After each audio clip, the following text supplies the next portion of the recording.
and happy to announce the Alternate Realities Community Render Challenge, where I'm challenging you guys to use the animation provided to create the coolest render you can possibly create.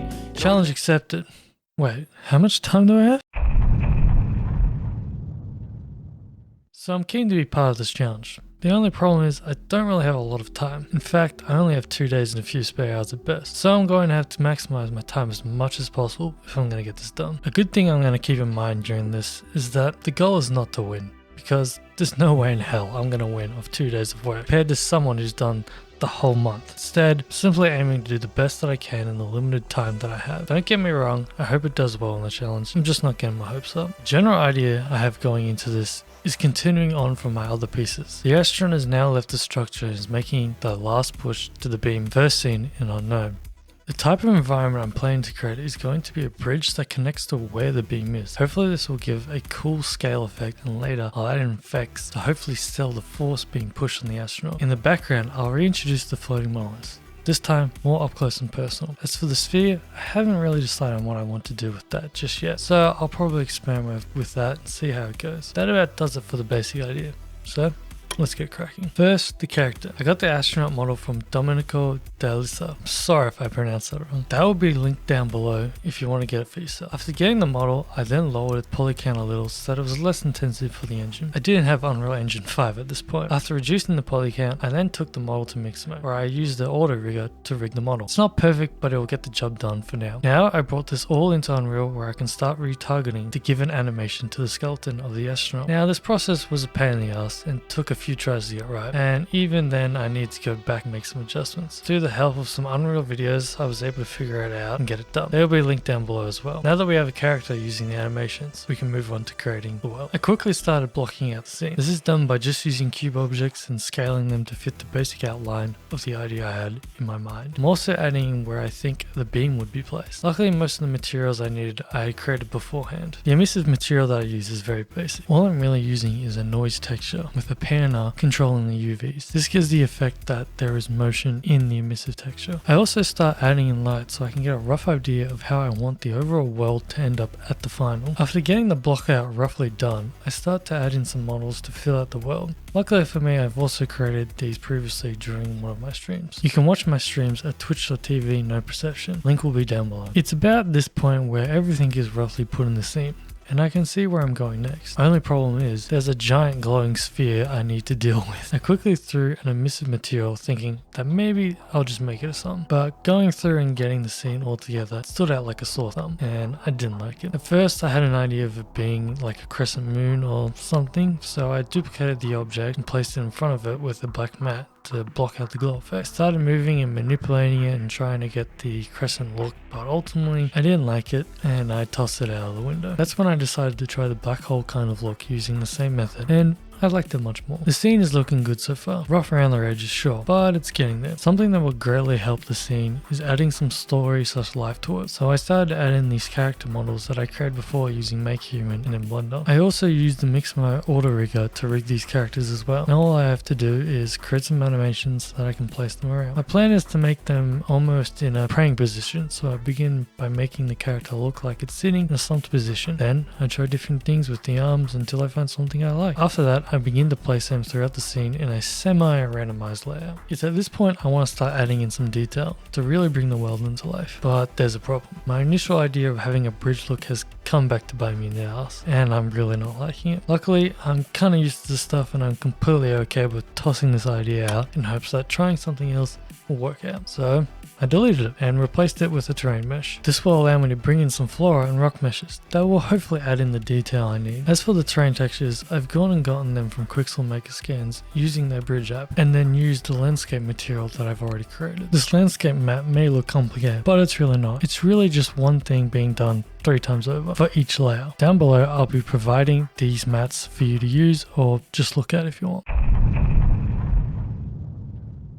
I managed to actually get a good fair amount done on day 1, so now I need to bring this home in the last dash. Terrain looks good, but is very empty. Let's change that. First, I need to do some quick sculpting of the terrain just to add variation of height to the mesh, but I don't want anything too drastic here. After doing that, I create some runtime virtual texture volumes so that the rock assets material will merge better with the terrain material. To set up runtime virtual textures for your project, first you'll need to go into project settings and enable virtual texture settings. You'll then need to restart the editor. Then in the content browser, you'll need to create 2 runtime virtual textures. These will be under materials and textures. Set one of these to be world height, and for the other one, just set the size of the virtual texture in tiles to be 10. This will help improve the quality of the virtual texture. Then in your landscape material, you'll need to create a runtime virtual texture output. Then you'll need to get the values you want to save to that runtime virtual texture and the world position. Feel free to pause the video here and make some notes.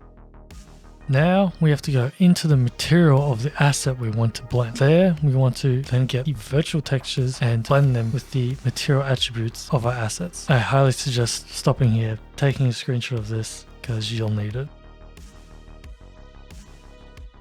And then finally, all we have to do is create the 2 runtime virtual texture volumes that we will encompass them in the environment, and then we put in the virtual textures that we created before, and with that it should all work. I'll link below a thread on this topic that goes into it way better than I do, and we'll have screenshots and steps for you to follow. Now I can begin to add in some rock assets to add detail to the terrain. I also get these rock assets from Quixel. They are called Nordic Beach Rock if you want to get them for yourself. The only thing I've done to these is in the material I've completely desaturated them and tinted them to be a bit darker so that they will fit in better with the terrain material. As for how I'm placing the rocks, this is really just by eye and trying to figure out what I like. There's no real science to this. After placing enough rocks around the scene, I now want to reintroduce the flowers. These flowers I got from an asset pack called Temperature Vegetation Meadow Flowers in the Unreal Marketplace. I paint these in and adjust the global parameters so that it appears there is a wind or force pushing them back. This will hopefully help sell the force being put on the astronaut, but there's more to this that I'll do later. At this point, things are now coming together really well. Just a few more things I want to add. I place some rocks directly in front of the camera in a way that will somewhat distract the view of the astronaut, just like I did with the statues. This will help create depth in the scene. One thing that I think is important when creating art pieces like this is to be open to new ideas. And what I mean by that is to be fluid and open to experimenting and don't get bogged down on one idea. For example, if I had stayed with the bridge idea, this scene wouldn't look anywhere as good as it does now. So now I get an idea of what if I put statues on the background monoliths. I try it out because I'm not really going to know if it's any good until I've done it. And turns out I don't like it, but I wouldn't have known that had I not tried. So at least I can move forward knowing that's one idea I don't need. Now I want to start to really hone in the lighting to what will be the final look. For this, I'm taking what I've already placed in the scene and beginning to dial in the values until I find something I really like. I also add in a light above the statues to emphasize the shadow being cast down on them. And while I'm at it, I add a big light to the back whole background that creates a nice looking highlight to the monoliths. At this point, the lighting is looking good, but I will do a once over on all of this when I do polishing to make sure it all comes together nicely. Everything in the scene is looking good now. All that's really left at this point is to sell the force being pushed on the astronaut character. And we're going to do that with particles. The plan is to have a foggy particle that is being pushed by the wind. This one will be easy. Then I want to create another particle that will look like wisps of energy running out of the beam. This one will be a little difficult. I'm no real expert when it comes to particles, so I kept it nice and simple. As for the fog particles, I just used the fog in the starter content. Then all I did was change the direction of the particle to be the way I needed it, and then I just accelerated it a lot more to give the look that it's being pushed by wind. As for the wisp effect, this is where I turned to YouTube and looked for some tutorials. I came across a wind effect tutorial by Dean Ashford. Link for that will be down below. Through the tutorial, I was able to get a base of a nice wind effect. Then I accelerated it and fiddled with some values. All that was left was to place them in the scene, and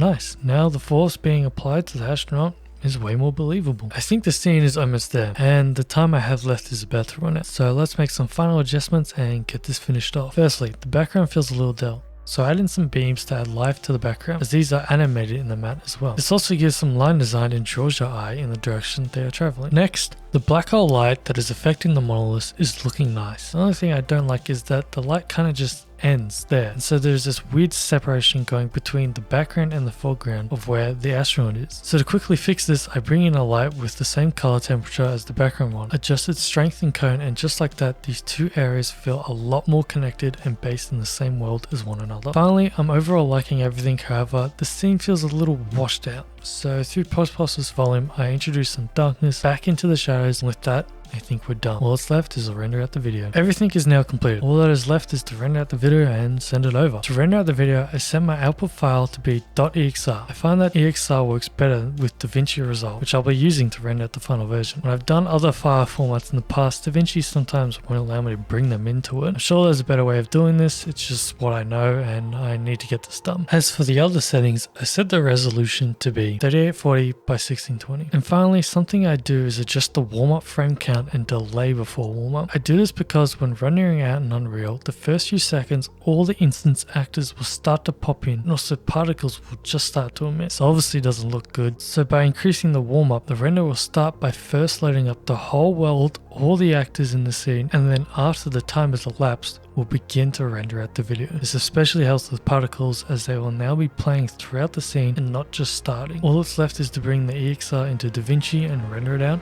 and we're done. Finally, I want to quickly go over the scene and give my thoughts on it. I'm really happy with how it came out and I feel like it turned out a lot better than I originally had planned. As for what I think might not be good is the story. Yes, there is a story to what is going on, but that is with the knowledge of my other work. So the render on its own in a vacuum kinda doesn't make a lot of sense. I came to understand this a bit better after seeing some other people's renders on Twitter and Instagram. I think I kinda got lost in what I already knew and didn't think about what the viewer would think of seeing this on its own. I'll take this lesson and use it to improve moving forward. Well, I hope you enjoyed this little tutorial and hopefully you've gotten something out of it. If you have any extra questions, please comment them below and I'll try to help. Otherwise, I can't wait to see the whole rendered out version with all the submissions in it. Please, if you like this, hit the like button and subscribe. It would be greatly appreciated. Until next time, everyone.